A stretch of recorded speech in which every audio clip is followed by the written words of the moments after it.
Bonjour, ici François Poisson pour Télécœur à Bécancour dans le secteur Saint-Grégoire.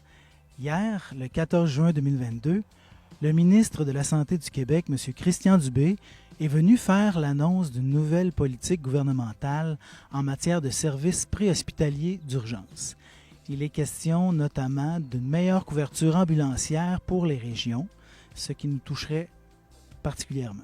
Une enveloppe de 28,4 millions de dollars est associée à cette mesure qui consiste surtout à transformer des horaires de faction en horaires à l'heure.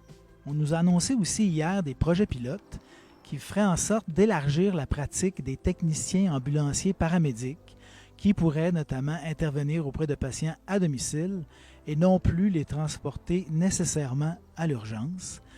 Évidemment qu'il y aura des accommodements à faire à la loi pour qu'une telle chose devienne réalisable, mais on parle de projet pilote. Les techniciens ambulanciers paramédics qui ont réagi sur des pages où était diffusée la conférence de presse n'étaient pas très impressionnés. Attendons de voir comment se traduiront ces mesures. Pour obtenir plus de précisions, nous écouterons les interventions des journalistes en fin de conférence de presse.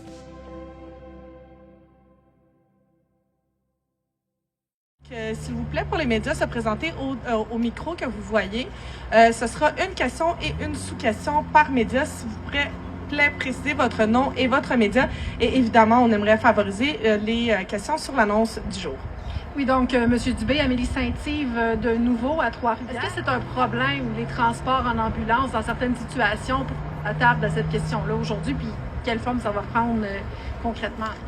Oui, en fait, c'est parce que je l'ai dit tout à l'heure, il y a quand même des limites légales, je vais les dire, de la prise en charge qui peut être faite par un paramédic. Et c'est pour ça qu'au lieu d'attendre d'avoir fini les discussions sur l'aspect légal de la prise en charge, un peu ce qu'on a fait avec le projet de loi 11 pour la prise en charge d'un médecin de famille, mais là, il faut régler des choses, disons, législatives. Puis on a décidé de ne pas attendre parce qu'on est sûr que le paramédic peut faire une certaine prise en charge, même pour décider de ne pas aller à l'urgence.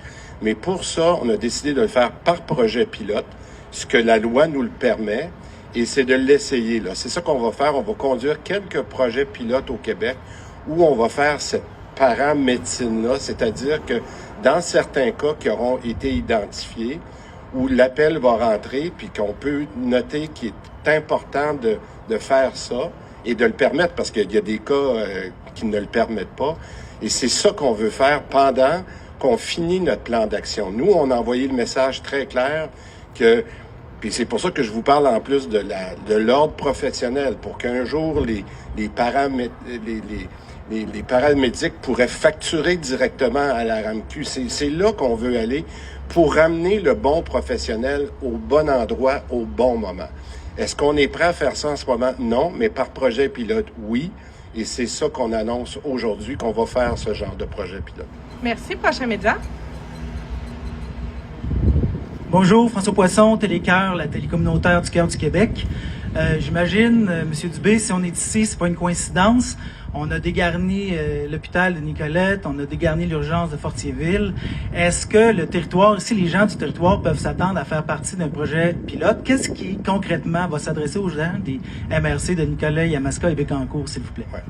Bien, la première réponse que je vous donnerais, c'est que la situation difficile qu'on vit dans le réseau n'est pas unique ici. On le sait tous, là. Puis encore une fois, j'aime mieux être très transparent, je l'ai dit, puis je vais le redire encore dans les prochaines semaines. On va vivre un été qui va être difficile. Parce qu'en ce moment, on a un choix. Puis on a eu ce même choix-là l'été dernier. Puis je pense qu'on n'avait pas eu encore les effets très dévastateurs de la 6e puis de la 7e vague sur notre personnel. Alors, d'un côté, je peux pas m'être engagé à donner des vacances au personnel qui l'a amplement mérité, puis en même temps de dire qu'on va rouler à 100% la machine, c'est impossible. Je pense qu'il faut...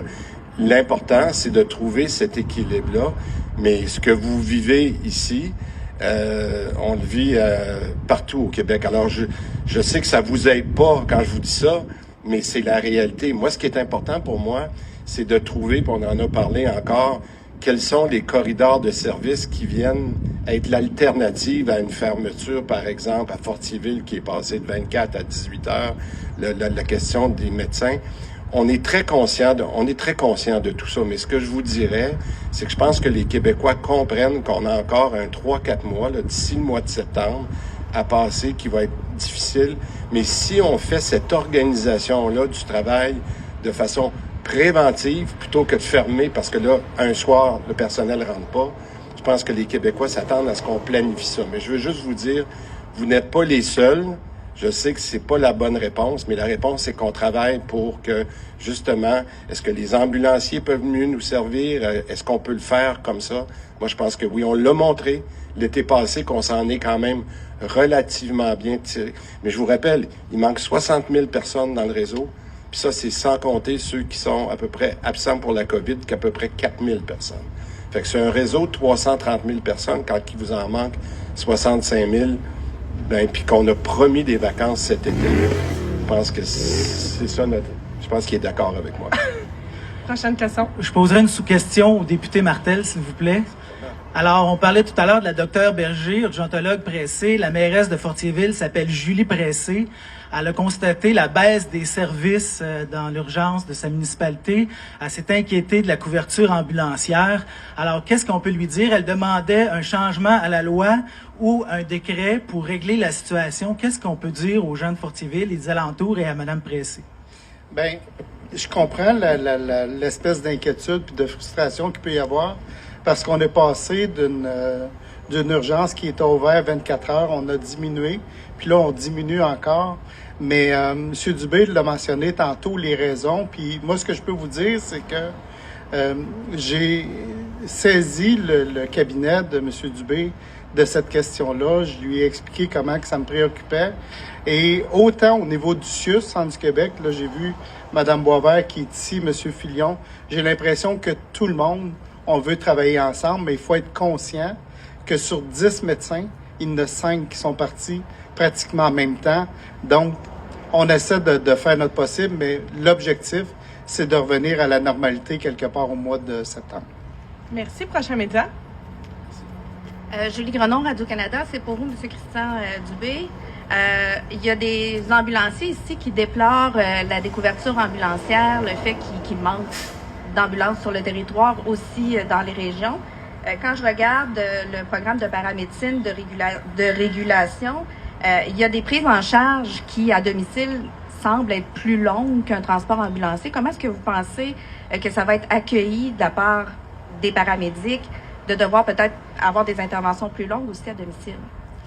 Bien, écoutez, si les interventions sont plus longues, puis elles sont justifiées, puis elles permettent d'éviter des fois d'aller à l'urgence, moi, je pense que c'est la bonne chose à faire. Et c'est un peu ça que on essaie. Je vous ai dit tout à l'heure que comme objectif principal, c'est d'avoir le bon professionnel au bon endroit, au bon moment. Et c'est pour ça que moi, je pense qu'on va apprendre beaucoup de la paramédecine. Parce que si on est capable d'aller justement chez les gens veulent, on veut que les gens soient plus chez eux, on veut faire plus de soins à domicile. Donc, la connexion avec les soins à domicile, c'est la paramédecine. Mais c'est un changement, c'est un gros changement qu'on va faire. Et c'est pour ça qu'avec la collaboration des gens qui sont ici aujourd'hui, c'est ça de la gestion du changement, c'est est-ce qu'on reste avec nos acquis, puis on travaille tout en silo comme on fait jusqu'à maintenant, ou on essaye de regarder comment on pourrait faire différemment. Les premiers mois vont peut-être être difficiles, mais je suis certain qu'on va beaucoup apprendre de ces projets pilotes-là. Est-ce que vous prévoyez l'embauche de nouveaux ambulanciers? Ben écoutez, premièrement, si on était capable d'en trouver d'autres, on le ferait. Je pense qu'il y a ça, mais moi, ce que j'ai comme objectif pour d'être capable d'en engager, parce que c'est beau, je vous dirais, je veux en engager, mais je pense qu'il faut valoriser la profession.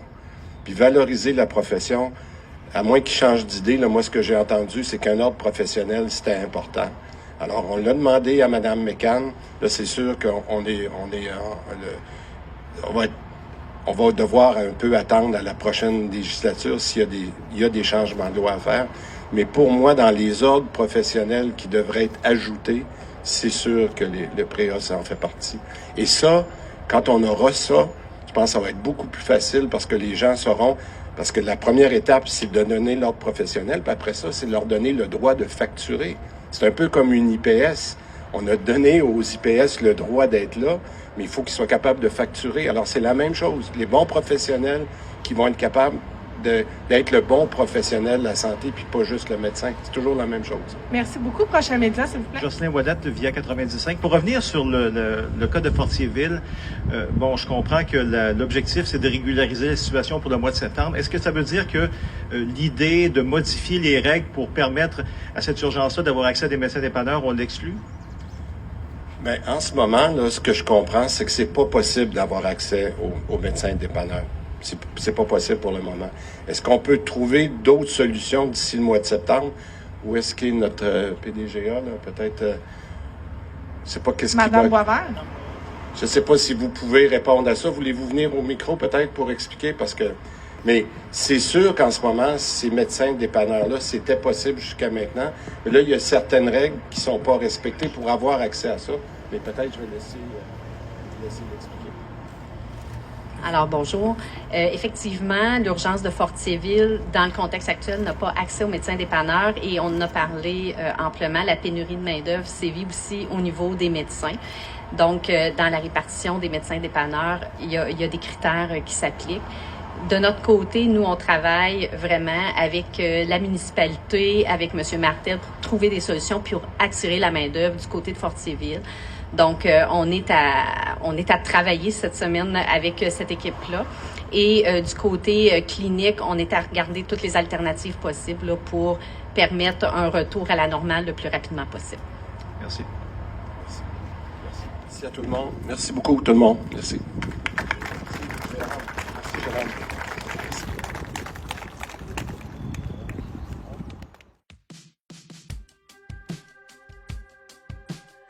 Bonjour, ici François Poisson pour Télécœur. Je suis avec notre député Donald Martel. Bonjour Donald. Bonjour François, bonjour. On avait aujourd'hui des annonces importantes en santé. Le ministre Dubé était ici et sur son départ. Ça nous a quand même laissé sur notre faim. Il y a des choses... Bon, évidemment, c'était une annonce nationale. Il y a des grands énoncés. Est-ce qu'on peut avoir une idée de comment ça va s'appliquer ici? On a parlé entre autres de projets pilotes. Bien, écoutez, principalement, là, pourquoi qu'on a fait ça ici, c'est que il y a deux types de services ambulanciers. Il y a des ambulanciers qui travaillent sur des quarts de travail, puis dans des services qui sont un petit peu plus gros. En milieu rural, on appelle ça des services de faction, c'est-à-dire que les ambulanciers, ils vont travailler 7 jours, ils vont avoir 7 jours de congé, mais les 7 jours qu'ils travaillent, il faut qu'ils soient disponibles 24 heures par jour. Quand on a été élu au pouvoir, les gens de Pierreville sont venus me rencontrer pour un peu dénoncer ça, puis dire comment que ça peut être difficile, des fois, d'avoir, par exemple, des interventions à faire de nuit, pas le temps de dormir, puis l'après-midi ou le matin, tu peux en avoir. Fait qu'il y a une question de sécurité aussi. Ce qu'on a annoncé aujourd'hui, entre autres, c'est que le service de Pierreville ne sera plus un service de faction. C'est un service qui va être financé suffisamment pour avoir des ambulanciers qui vont travailler sur des quarts de travail. Pour l'urgence de Fortierville, je sais qu'on nous a présenté, entre autres, le genre de solutions qui peuvent être apportées, mais en gardant ça général, ici, comment? Je pense qu'il faut distinguer les deux. Honnêtement, là, la situation de Fortierville, c'est une situation particulière. On a eu des coupures d'heures de service. L'objectif, c'est de trouver des solutions pour revenir à la normale en septembre. Ça, je peux pas dire, je peux pas le promettre, mais c'est un engagement que je prends. C'est sur quelque chose que je travaille très fort. Vous avez vu aujourd'hui Nathalie Boisvert, qui est directrice PDG adjointe pour la région Centre du Québec. Vous avez entendu le ministre. On cherche des solutions, mais c'est pas si évident compte tenu qu'il y avait 10 médecins, puis il y en a 5 qui sont partis pratiquement en même temps. Sauf que ce qu'on nous dit, c'est que le milieu de Fortierville, c'est un milieu qui est très attractif. Ça peut paraître drôle de dire ça pour les médecins. On n'est pas loin de Québec, puis la pratique de médecine qu'il y a à Fortierville, les médecins, ils font tout, ils ont tout l'équipement. Donc, on devrait réussir. C'est pour ça que moi, je veux pas qu'on baisse les bras, je veux pas qu'on se résigne, je veux vraiment que tout le monde ensemble, avec la municipalité de Fortierville, tout ce milieu-là, qu'on soit attractif puis qu'on essaie tout le monde ensemble d'attirer des médecins. Ça, c'est une chose. Deuxième chose, c'est par rapport aux ambulanciers. Ce que le ministre disait tout à l'heure, c'est que Les ambulanciers, c'est des gens qui sont formés en technique médicale, qui sont appelés à en faire peut-être un petit peu plus. Puis il a même parlé d'avoir une ordre des ambulanciers pour reconnaître le travail qu'ils font, leur expertise. La vision de Christian Dubé par rapport à la santé, c'est de prendre les forces, de prendre l'implication du plus de gens possible. Et je pense que c'est la voie qu'il faut suivre. Est-ce que ça, la question d'ordre professionnel, c'est aussi quelque chose qui pourrait être attractif envers cette profession-là, là, des techniciens en ambulance? Moi, je pense que oui. Ce que M. Dubé mentionnait tantôt, c'est que on a un problème de recrutement des ambulanciers. Il y a des gens qui peuvent penser que c'est un métier qui n'a pas beaucoup d'importance, alors que c'est fondamental souvent. Puis, tu sais, quand on a affaire à l'ambulance, un ambulancier, ça va pas bien notre affaire, on convient, là. Donc, c'est des personnes qui sont extrêmement importantes, puis il faut valoriser ce métier-là. Il y a des changements fondamentaux à faire au niveau de la santé. Il y a des problèmes connus dans le réseau de la santé, puis auparavant, les gouvernements, de la façon qu'ils réglaient ça, c'est qu'on arrivait avec une nouvelle réforme. Mais si tu mets une réforme, puis tu oublies la gestion de cette réforme-là, tu ne solutionnes pas les problèmes. Là, je pense que Christian Dubé, il a les deux mains dans la gestion pour essayer d'améliorer les processus.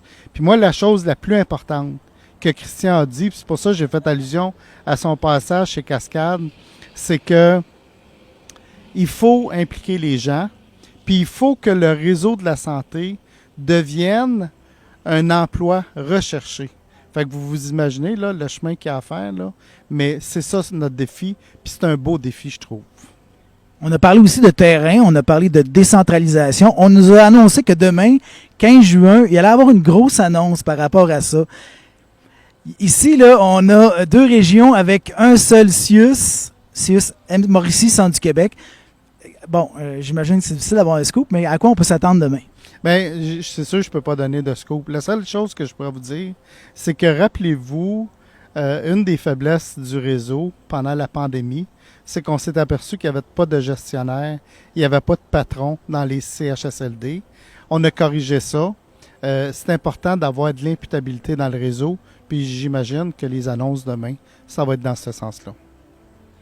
Je regardais tout à l'heure la revue de presse. Bon, quand il y a eu les interventions de la population de Nicolette, il y avait entre autres une pétition qui avait été déposée à l'Assemblée nationale. Vous étiez fait leur champion en disant que fallait que les autorités en place, vous étiez dans l'opposition, entendent le cri du cœur de la population des régions. Est-ce que vous considérez que vous avez entendu le cri du cœur là, des gens du comté de Nicolet-Bécancour? Moi, je pense que c'est un peu le combat politique que je veux faire, c'est de défendre les milieux ruraux. C'est pas nous qui parlons le plus fort, qu'on soit au gouvernement ou dans l'opposition. Moi, je vais toujours me donner cette priorité-là. Je vais toujours me donner cet engagement-là parce que c'est important qu'on défende. Puis l'avantage d'être au gouvernement, bien, c'est qu'on parle aux bonnes personnes. Mais des petits centres hospitaliers comme Fortierville, comme Nicolet, ça va toujours être plus fragile. Mais moi, j'ai confiance pour les prochaines années. On a des belles stratégies. Puis, si vous avez vu, là, je ne profite pas de la campagne préélectorale pour faire des annonces. On travaille sur le fond. Mais il y a des beaux projets qui s'en viennent, notamment pour Nicolet. Alors, comme les soins de santé sont très importants pour la population, c'est certain qu'on va suivre l'évolution de ces projets-là. Je vous remercie, Donald Martel, pour cette entrevue. Grand plaisir, François. C'était François Poisson pour Télécœur. Merci.